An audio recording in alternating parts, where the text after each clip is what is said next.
My name is Andrew Stotz, and I'll be your host as we continue our journey in the teachings of Dr. W. Edward Deming.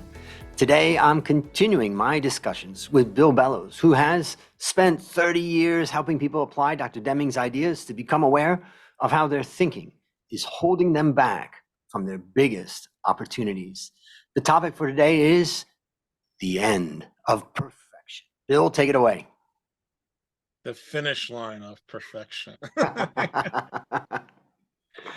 Andrew, here we are, session 4, and welcome to our audience. Yeah. And the end of perfection is the topic of a number of presentations that I've done for the Deming Institute and for others. And part of the reason it's on our list is a focus is that I come across people who are improvement specialists, continuous improvement zealots, specialists, professionals, who speak in terms of striving for perfection. And I just started to become, actually for some time now, I've been bothered by that concept. But so let me just say, if I walk into a hardware store where you work, Andrew, and I'm looking for a bolt or something, some tool, something for some project I'm working on, and I'm just hoping you have it. And I come up to you and you say, how can you help me? And I say, I'm looking for this. And you bring me over. And again, I'm just praying that you've got it. And you say, is this what you're looking for? And I say, perfect. Oh man, I am so excited. I don't have to run across town. You've got what I'm looking for. Perfect. So easily pleased. Yeah. But when I say perfect, what I'm saying is that's exactly what I'm looking for. I'm not saying it's the best saw blade ever known to man, beyond which there'll never be a better one. So I look in terms of, casually, I hear the reference, the context of perfection being exactly what I'm looking for, versus as lean professionals will use it and other continuous improvement professionals use it, they're implying perfect means you can't go past that point. So what it means, Andrew, is that continuous improvement stops at perfection. There's an event horizon. And that I have a problem with. And so what I like to say to people is, again, I don't have a problem with, I walk into the hardware store, I would call it lowercase perfect, small p, not capital P. Capital P, I don't believe exists. Or I would say to people, you can't believe in continuous improvement and capital P perfection. And people will say, well, Bill, but when Toyota is striving in pursuit of perfection, they're implying that we'll never get there. I say, I don't believe there exists. And I said, it's like getting in the car and saying, are we there yet? Are we there yet? And so I would say a mindset of capital P perfection is the antithesis of continuous improvement. And why is that important? Because I think there are incredible opportunities for improvement in any organization. I'm not saying they're all worthwhile to pursue. They have to be worthwhile, meaning the benefits from it have to offset the investment of time and energy. So I'm not saying we should improve everything in the organization. And that mindset exists. That is alive and well, that we can improve everything. We can improve everything. I say, like, when people don't improve every aspect of their home, they improve bathrooms and kitchens because that's the highest return. And so likewise, I think there are people out there in their personal lives have a very pragmatic sense of, we don't improve everything. So I think that's understood, but I think there's some confusion. So there I just want to say that capital P perfection, I challenge what that means. But where I want to go next is how that mindset comes about and how prevalent it is. And in a future session, we're going to talk more about this, but I just want to hit the word perfection today and give some examples of where that thinking comes from. So we were talking earlier of the Dr. Deming's red bead experiment. And Andrew and I appreciate there are people in the audience that are wondering, red bead experiment, what is that all about? So And others saying, I've got a red bead kit right here in my office. exactly. In fact, I've got a red bead kit two kits right behind me. So And for those people that don't know red bead experiment, we have that on the Deming Institute website. You just type in Deming red bead experiment, and you can get there. There's videos also on the YouTube channel and in Deming Next. So there's a lot of resources, and of course, there's also other people that are doing it. But for those yes, people that know it, we've decided we're not going to go through all the details of it, but yeah, rather talk about it. yeah. So as a refresher for those who are familiar with it, and again, if this is brand new to you, then the suggestion is you pause here, go watch the videos on Deming Institute webpage, and then come back and join us. But for those who are familiar with it, Dr. Deming came up with this. I think someone at Hewlett Packard exposed it to him in the early '80s, and the way Dr. Deming would run the red bead experiment, as it's called, is he'd have a bowl with roughly 4,000 beads, beads that you use to make, a necklace, very small beads, maybe 1/8 of an inch in diameter. And in the bowl would be mostly small white beads, and then roughly 20% red. Same diameter, roughly, again, about 1/8 of an inch. And he would start off by having the beads, the mixture in one bowl, pour it into another to mix them up, and then pour them back into the other bowl. And then he'd have willing workers from the audience one at a time come up and put a paddle in, and the paddle is maybe the size of a 3 inch by 5 inch card, and he'd put a paddle in with small holes. In those holes the beads would collect, and in a given paddle there'd be 50 divots for the beads to collect in. So the workers, with Dr. Deming's instructions, would put the paddle in, shake it a little bit, remove the paddle, go to inspector number 1, who would count how many red beads are in the paddle, go to inspector number 2, count how many red beads, and then they'd be announced, the total is 13 red beads, Andrew dismissed, next worker. And so he would go through and have one worker at a time go through this 4 or 5 times, each time being a day of production. So what are red beads? What's implied, and again, there's a chapter in the New Economics on the red bead experiment. The implication is that red beads are defects, things the customer doesn't want. The customer wants white beads. So, so what are the what are the red beads? Things that don't meet requirements, scrap, rework, defects.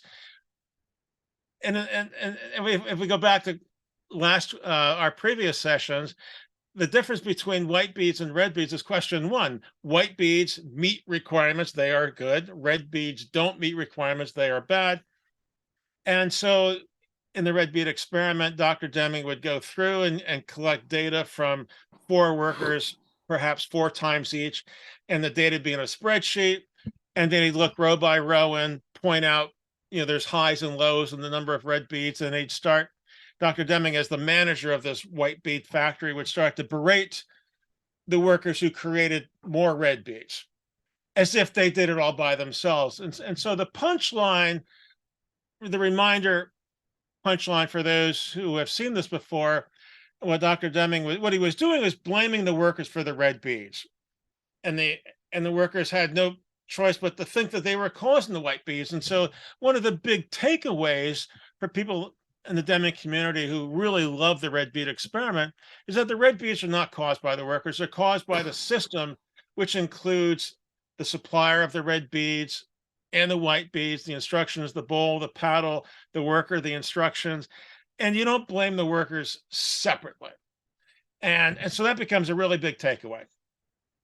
Well, where I would like to go with this beyond that, what I like doing in an audience or a class, my university classes, is we'll get to the point of collecting the red bead data, the number of red beads per day per worker, and we'll move it from a run chart to a control chart. We'll calculate control limits. We'll talk about common cause variation and the idea that the system is most likely not going to produce special causes because the system is semi-closed unless there's an earthquake and the paddle is broken or something like that. Well, the question I like to ask people is, we appreciate that the red beads are caused by the workers, or not caused by the system, which includes the workers.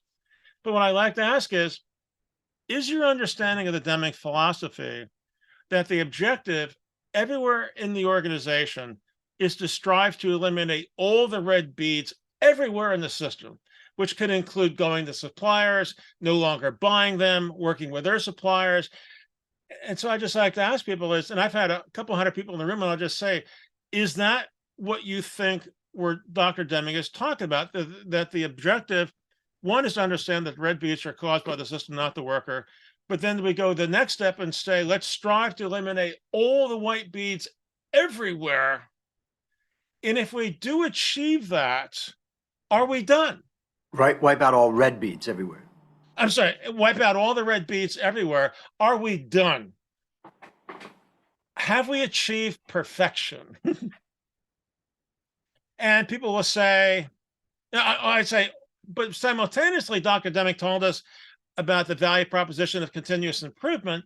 So then I'll say to the audience, do we stop at 100% white beads, or can we improve? And if we can improve, what does that mean? And then we can make them faster. I say, okay, fine. We can make them cheaper. I say, fine. So, but can we make them better? And then people will say, well, we can make them faster. And I say, fine, we can make them cheaper. And I say, fine. And we go around and around, and they'll say, everything can be improved. And I say, well, but how do you improve the white beads once they're all white?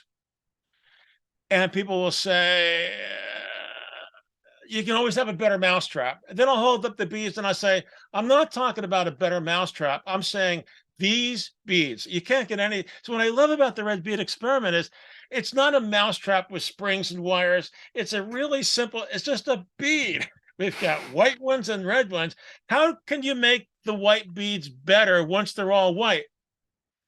Now they're stumped. They are stumped. And when I lead them to, and this is the part of the red bead experiment that I enjoy, is this piece. And the punchline is, it comes from what I learned from Dr. Taguchi, is that the white beads are not uniformly white. They actually have different shades of white, which is question 2.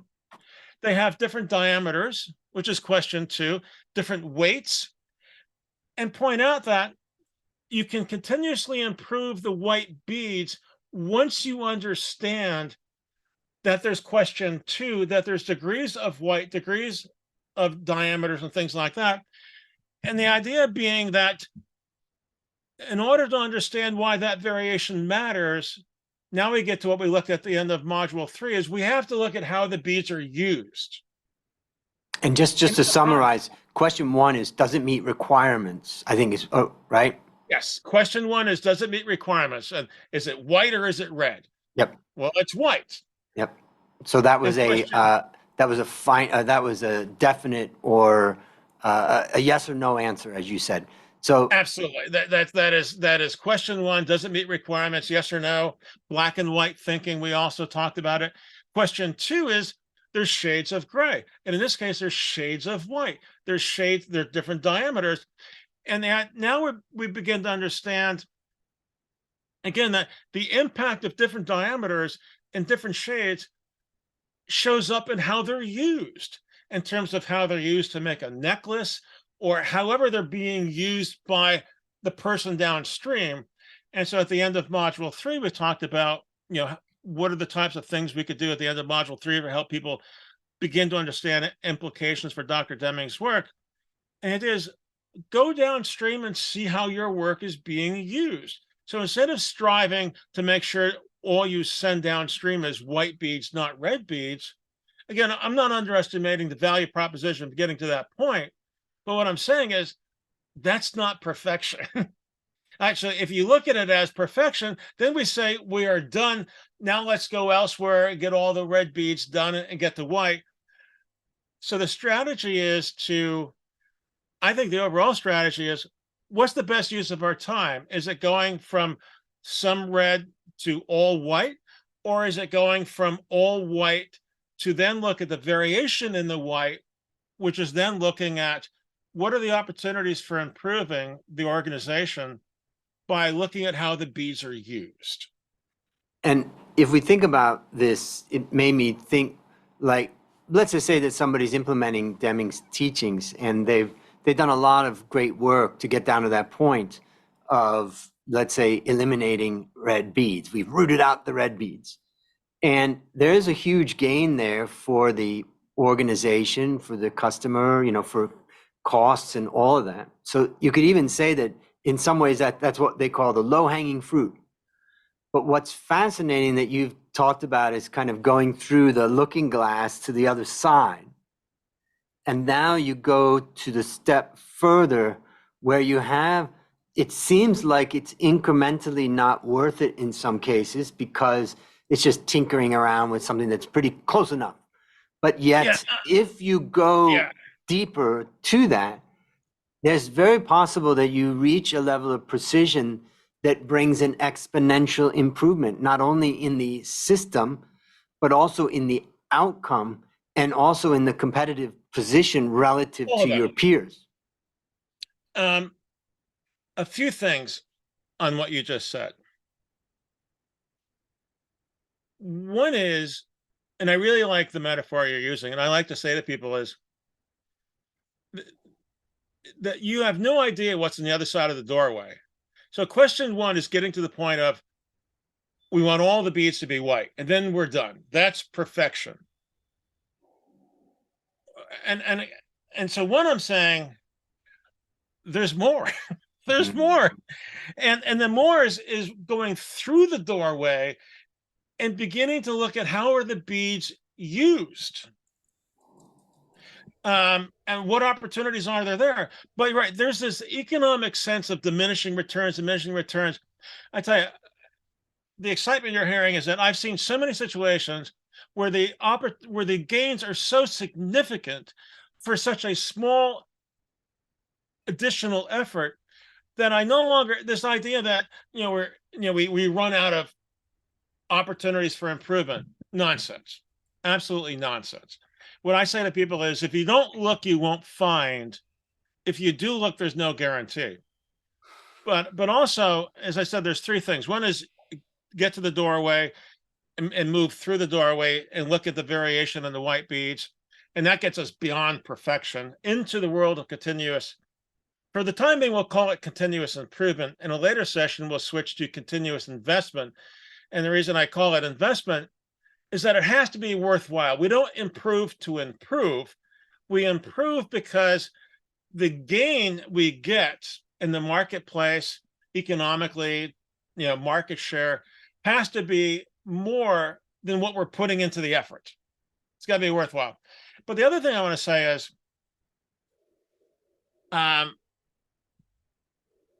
I've seen people strive to make things, well, we'll save this for later. There's a lot more than meets the eye when it comes to everything being good. And again, which is why we've been talking for 4 sessions now about question 1 and question 2, and the idea that I've not seen anywhere in quality management, let alone management period, an appreciation of question 2. Whether it's program management, have the requirements for that task been done? And program management, they'll talk about red, yellow, green. Green is good. We pass it forward. What does green mean? I mean, green is good. So even in the world of program management, I see the same mindset of striving for everything being good, missing opportunities to manage the variation of things that are good, to improve integration. And ultimately, everything has to integrate. Yeah, it's making me think a lot about the idea of once you get through the doorway, through the looking glass to the other side, that you're now really investigating what's happening further on down. And you may even find that the requirements that they're setting actually can be improved. And maybe they didn't even come with improved requirements because they thought, well, you can't even meet the requirements I've given you, so forget it. But then you just see that opportunities start to open up. And I think the other thing that I remember a light bulb going off in my head about the Plan, Do, Study, Act, and thinking about it a lot and thinking about, if you were to do Plan, Do, Study, Act on one particular operation in a business, and let's say that you did it properly, where you did it, you learned new information and you incorporated that information into the training manual for the people that are working in that operation.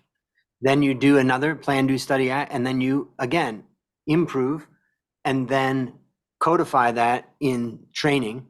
Then you do it again, and then you codify that in the training so that you're never going back, number one, so you're never making prior mistakes, and you're bringing your operation to a higher and higher and higher level. Let's say you go through 10 iterations of that. The fact is that you've got all kinds of different improvements that have happened, but the biggest improvement is you have acquired knowledge in your company that your competitor doesn't have. Well, and let me add to that. Again, in the world of if you don't look, you won't find, and if you do look, there's no guarantee. I've seen many a PDSA effort lead us in a direction we were not expecting, which can be disheartening. And essentially what you're discovering is not what you plan to discover. And I've seen people kind of fall off the horse because we discover something in the experiment, we discover something in the PDSA process which we never knew about, which turns out to be vital information, but because it wasn't what we were looking for, there's a disappointment, more than a chagrin of, darn, it's like we're using this piece of equipment and we're trying to improve the equipment, and in the process we find out there's something wrong with how it's plugged in. Well, now we know that. And so I've seen PDSA efforts result in great improvements. I've also seen them result in great learning. What do I mean by learning? From Russ Akoff, Russ would say learning is what happens when things don't go as planned. And what does that mean? It means there's financial pain because we spent a whole lot of time not expecting, it just we fall flat. I've fallen off my bike. I've and as a result changed how I ride my bike. Which is a learning process. Ended up in physical therapy for months. So I say to people, learning could be financially painful, emotionally painful, physically painful, but improvement requires learning. Akoff would say, if we're not learning, which means making mistakes, then how can we improve without that? So you have to have a mindset. I think where we're coming from is we want to go through that doorway. We want to continuously look for opportunities to improve, but we have to also be mindful. Let me throw another Deming quote based on what you were saying earlier. Dr. Deming would say, the bigger the system, the more complicated to manage. So we can keep it really, really small. So Deming says, the bigger the system, the more complicated to manage, but the more opportunities. Well, the reason I want to throw that out to our viewers is I've seen people focus on little things, and unknowingly create big trouble over here that they couldn't see. But what I don't want them to do is use that to become gun shy, that we shouldn't change anything. It's just the idea that don't underestimate how connected these aspects of the system are. Now we go back to learning. And so it's so easy, Andrew, to just stop at the doorway, to stop at all white beads, to not go downstream and see how people use our work. What differentiates the Deming philosophy from all the others is going through the doorway, realizing that the red beads are not caused by the workers, they're caused by the system, but also realizing there are opportunities to improve the system. And you can't talk about system without asking, how are the beads used? Yep. When I think about what you've described to get to the door, I guess what I'm thinking about is, what do we call that? I wrote down some notes when you were talking. I said, system of profound knowledge, implementation, improvement, getting Yeah. in control, fixing the system. Like, it's just the simple awareness of system of profound knowledge, and that systems will get you to the door. Yes. And that's Yeah. step one, and you're way beyond where you were in the beginning. So congratulations. Now I'll use a little analogy in that I'm in a 12-step program, and in this 12-step program, they had a thing called the 12 Promises, and they said you're going to know a new freedom and a new happiness. You won't regret the past nor wish to shut the door on it. You're going to know freedom and all these different things. And I thought, I want every single one of those.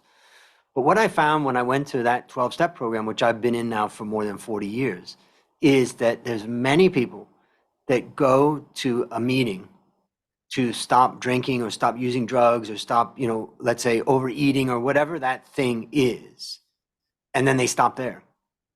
And they don't take it to the next level of really pushing themselves to dig deep and follow the 12 steps to get to the 12 promises. And that's kind of what I'm thinking about, because there's a great word in the 12 promises called, it says, if we are painstaking about this phase of our development, we will be amazed before we're halfway through.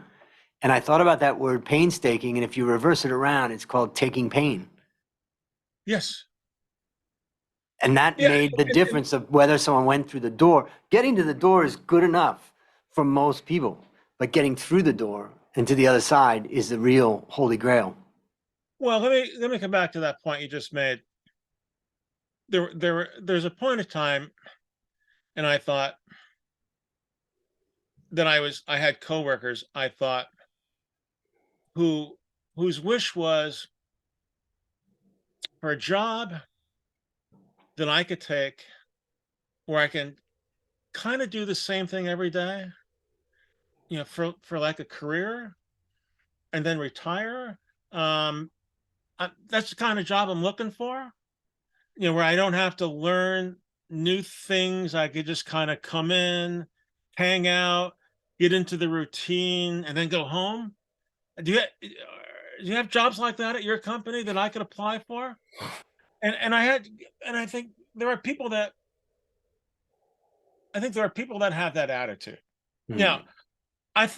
I would also say, given our mutual understanding and system of profound knowledge, I think people have developed that attitude by working in organizations where they're blamed, and that becomes, just get me out of here.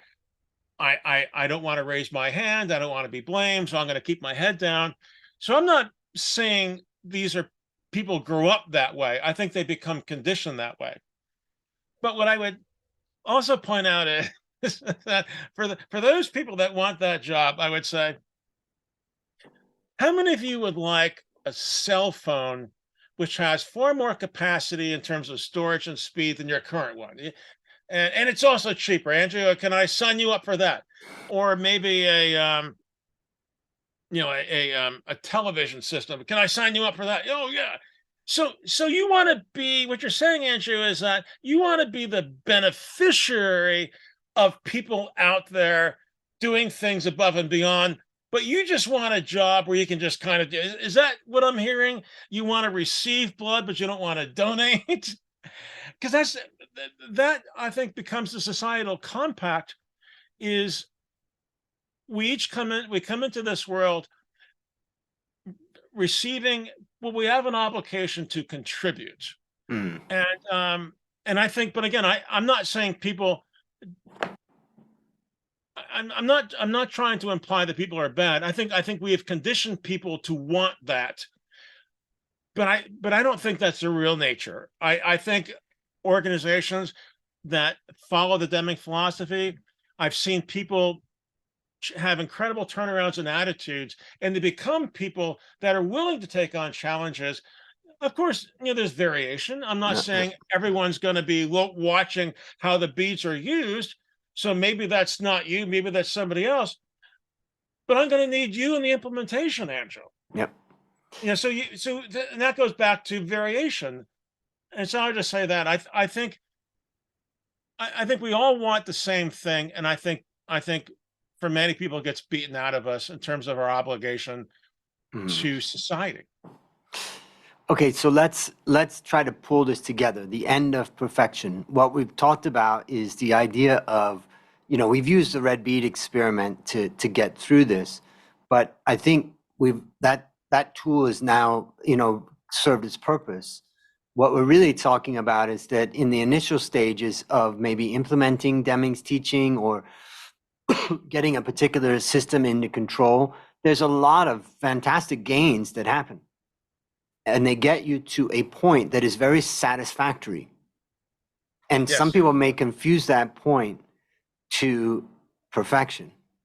But the reality is stepping through that point brings us to a whole nother phase where there's so much more that we can consider so that we can improve the outcome for the end, the end result that we're trying to do. But we'll never get there if we don't go through that doorway that goes beyond perfection. Yeah, it's the bigger thing I'd like people to appreciate. Continuous improvement is a real deal. We're constantly surrounded by technologies that are advancing. We have opportunities to continuously learn, and that's continuum thinking as opposed to black and white thinking. And what Dr. Deming's talking about is, with appreciation of the system of profound knowledge, we have organizations with people with joy in learning. Learning is about making mistakes, trying to figure it out as we're talking about. So let's not underestimate that to really love learning is to really love the pain of learning and being willing to, if you're leading a team, you need to know this. Maybe the others don't, and you need to help them get back on the horse. You need them to understand that what we've learned is not what we expected, but that's all part of this journey that we're on. And so I think it's important for those that want to lead these efforts to be vigilant and not, and just realizing that learning is about, as again, Akoff would say, learning is when things don't go as planned. Russ would also say when things go as planned, we have an illusion of understanding.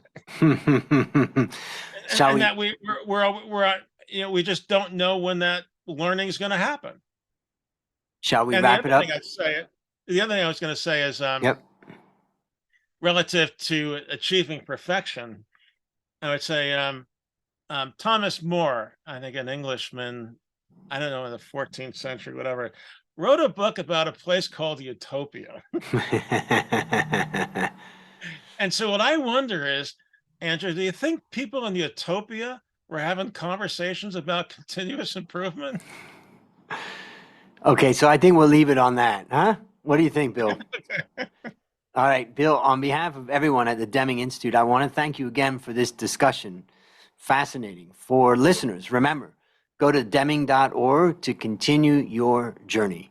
This is your host, Andrew Stotz, and I'll leave you with one of my favorite quotes from Dr. Deming. People are entitled to joy in work.